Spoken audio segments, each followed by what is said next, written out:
Hello everyone, welcome back to another video in the CLK series. Today we'll be doing a video again on the convertible top. So my last video on this actually was a convertible top repair. We were replacing the case cover, or basically the tonneau lift cylinder on the passenger side. I actually went to cycle the top, it went fine, and I went for a drive, put it away, everything was fine. And I think the next time I went out, what was actually happening here is I know the trunk is open right now, and pardon the mess, it's been broken, I haven't been driving it, but the roof would flip back, and then the tonneau cover would open, and it would actually begin to make contact on this side of the deck lid, and it would make a loud pop.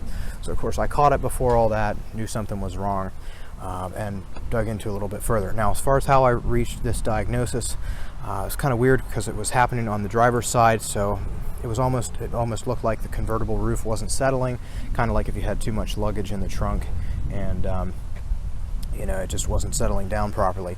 And then I suspected, was it the rams because they weren't done, or the cylinders I should say, was that because they weren't done in a pair? And it turns out it wasn't. It's actually the hinges. If you pull these covers off here, you can see, and by the way, the weird thing was the driver's side was making contact, but it's actually the passenger's side hinge in this case that's bad. It's a little difficult getting these covers off, but you see there's a piece here that's there, and then on this one it's actually, yeah, these are weird little covers. You can see it's missing. It's basically this plastic mechanism here with the spring, so that figures a plastic piece would be broken. So there's two T30 screws for the case cover side, and then two on the trunk. You could put a little bit of tape around the perimeter, like painter's tape or masking tape, to make sure it's all lined back up when you're done. I think I'll just kind of look for the shadow line of the dirt, but anyway, I'll try to grab some footage. We'll basically loosen those up, take a look at it, and get the new one in.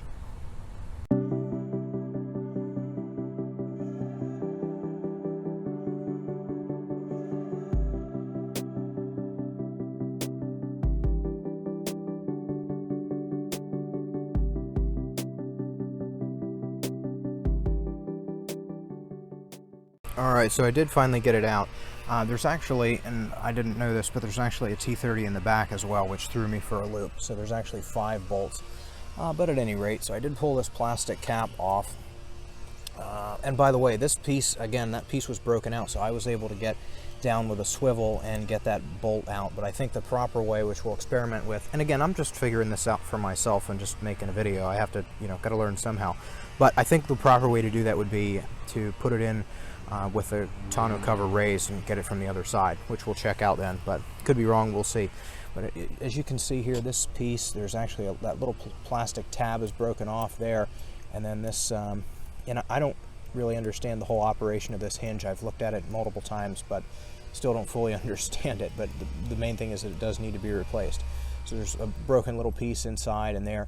This hinge is just more than open, closed, and somewhere in between. There's multiple positions and stops along the way, or so it appears, so I think that's why it was getting hung up. The new one here is in pretty good shape. So this one's used, we'll see. And the dealer wanted about $300 for these. I found this one online for much less than that, so we'll give it a shot and see what happens. As far as getting the new one in, we'll have to reuse this gasket at the bottom on mine.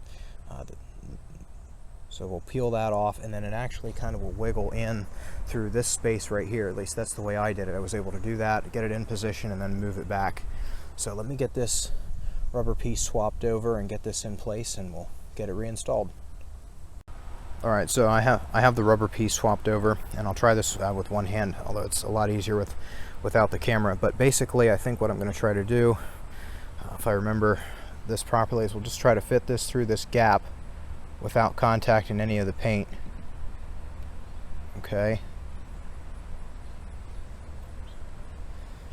Alright. And then I'll come around to this side, and you can see it kind of has to fit down in that opening. Sorry, there's no real good way to film this. But the other thing I did do is, if you move this, I'll show you on this one, these hinges are the same for either side, or so they say, but you can flip this handle up and then this hinge will fold down. I think I'll try that. Let me turn this off and start it again. So I've rotated this handle right here back towards the car, and then this will tilt down a little bit, and I think it will be just enough to do what we need to do here.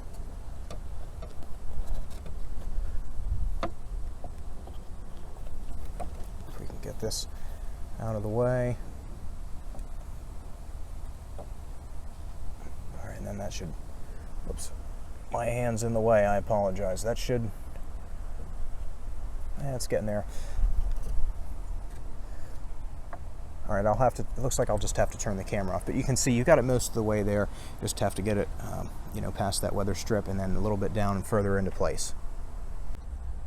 Okay, let me try this again. So with this hinge, I kind of had to move it so that this back piece was like angled like this to get it past the tonneau cover, and then as soon as it gets close, I did rotate it back to, you know, being parallel, this back piece, so that now we should be able to roll this back to where it was. Now, there may be a really easy way to do this, but, you know, again, I'm trying to just do the best I can here. I'm not really finding a lot of, you know, information on this, hence the video. So now with that in place, it's just a matter of getting it slid over and then bolted all back in.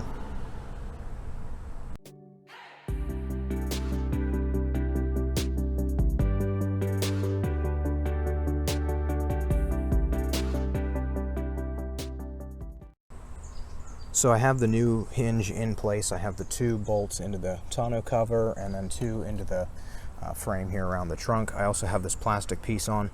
With this handle flip forward and the cover off, it is a lot easier to get these 2 in. You don't have to go in at an angle there. So lesson learned. Now the old one, by the way, was broken, so again, it didn't really want to work like that anyhow. So, by the way, another thing is just with, you know, getting that hinge in and out. This is just my personal opinion, but here, I'll get the tonneau cover down, we'll test this. This is just my personal opinion, but if you go to the Mercedes dealership and, you know, you pay them to do something like this, are they really going to be sure not to scratch anything up? Are they not going to scratch this? Are they going to make sure not to chip the edge of the deck lid? I don't know. I mean, this is a 15-year-old car sitting, you know, when you pull this into the service bay, it's sitting next to a brand new 2022 Mercedes S-Class. I mean, I don't know if they take their time with this or not, and at least with myself, I mean, I might not be efficient at it at all, but at least I know that at the end of the day, I'm not going to receive a car that's, you know, scratched up and stuff, because it may not mean a lot to them, but it, of course, means a lot to me. But anyhow, so no damage caused there. All right, next I'll try to cycle the top, and then we'll get that last bolt in.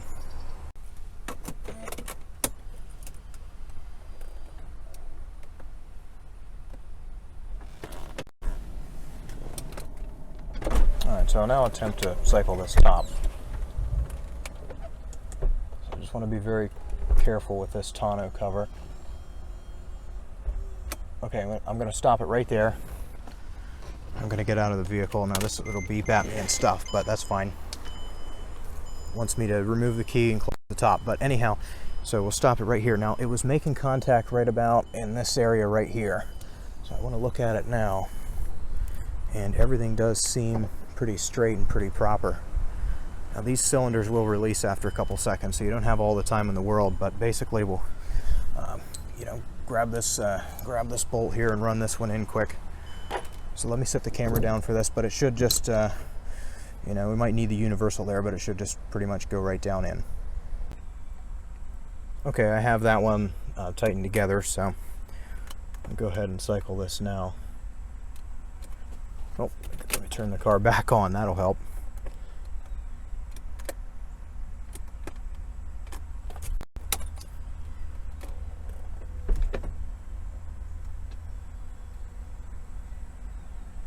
Okay, we'll try cycling it down. Okay, very good. All right, that's better. Let me reverse this and we'll try putting it, well, putting the top down, I guess is what we would say. So there goes the tonneau cover, that's proper, just like before. Okay, and then the top. And then it would start making contact about this point. Oh, very nice. All right, let me take a look.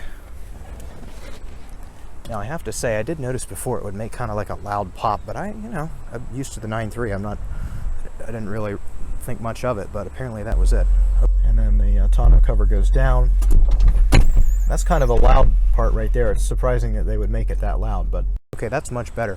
Everything's all in alignment, no weird gaps. It looks good. It's definitely not making contact in any area.